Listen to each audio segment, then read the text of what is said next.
sa pamamagitan ng pagbibigay diin sa pagpapalawak ng kaalaman at kasanayan sa larangan ng sining at kulturang Pilipino.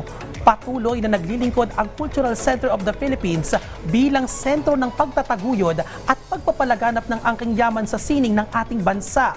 Isa sa mga mahalagang proyekto na isasagawa ng CCP ay itong ang Upskilling on Performance and Visual Arts Curation Exhibition. Ito Biana, para bigyan tayo ng mahalagang impormasyon at detalye patungkol sa exhibition na ito ay makakapanayan po natin ang editor at project curator ng Upskilling on Performance and Visual Arts Curation na si Ms. Con Cabrera at ang guest curator ng CCP Visual Arts and Museum Division na si Ms. ST Bagos. Magandang umaga po sa inyo at welcome sa Rise and Giant Pilipinas.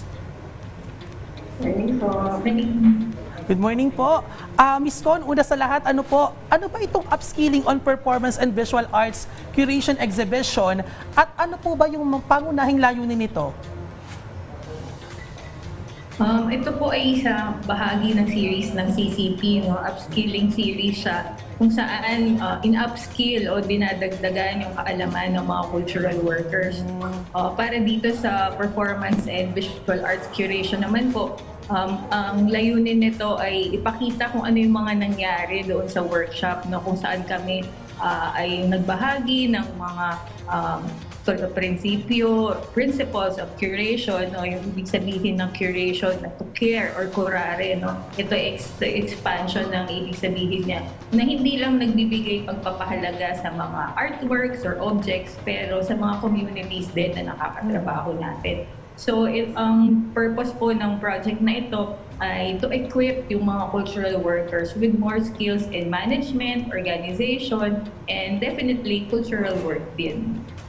Okay, kay Ms. ST naman, ano po yung mga karanasan at aral ang inaasahang makukuha ng mga participants mula dito sa magiging workshop na ito ng CCP? Bale sa workshop po, nagkaroon po kami ng mga featured lectures kung saan po pinag-usapan nila yung perspectives nila related to curatorship and curatorial in relation to cultural work. So dito po nagkaroon sila ng iba't ibang activities kung saan hinasa po talaga yung skills ng ating mga participants na cultural workers. So iba-iba po, nagkaroon po sila ng various aspects in community-based and ethical curatorship sa performance and visual arts po. Okay, kaya Ms. ST, ano po ba yung mga espesyal na proyekto o aktibidad na inaasahan ng mga lalahok dito sa naturang upskilling program? Bale, yung makikita po dun sa exhibit, yung output nga po at documentation ng upskilling workshop series. So, makikita po yung photos and videos ng nangyari ng workshop, kung paano po nila nabuo yung mga ideas nila, yung conversations, and yung mga naging presentations and project plans ng workshop participants. Maliban po dito, makikita din po sa exhibit natin yung nagawang publication na output ng workshop series na yung title po niya, Upskilling Handbook, Workshop Proceedings and Guide to Developing Modes of Care in Curatorship. Dito po makikita natin yung documentation ng workshop series na kung saan may photos, lecture transcripts, workshop instructions, and worksheets na pwedeng gamitin guides ng cultural workers natin na gustong gumawa ng similar na programa. Okay, Ms. Con, paano nyo naman po isasalarawan yung kontribusyon ng exhibition na ito sa pagpalawak sa kaalaman sa sining at kultura ng mga Pilipino? Actually po, dito sa naging workshop namin sa CCP, nag-open call kami at ang nag-apply 200 plus na cultural workers, no? So, litaw po dito yung pagnanasa ng ating mga kababayan na magkaroon pa ng additional na skills sa kanilang paggampan ng trabaho sa cultural work.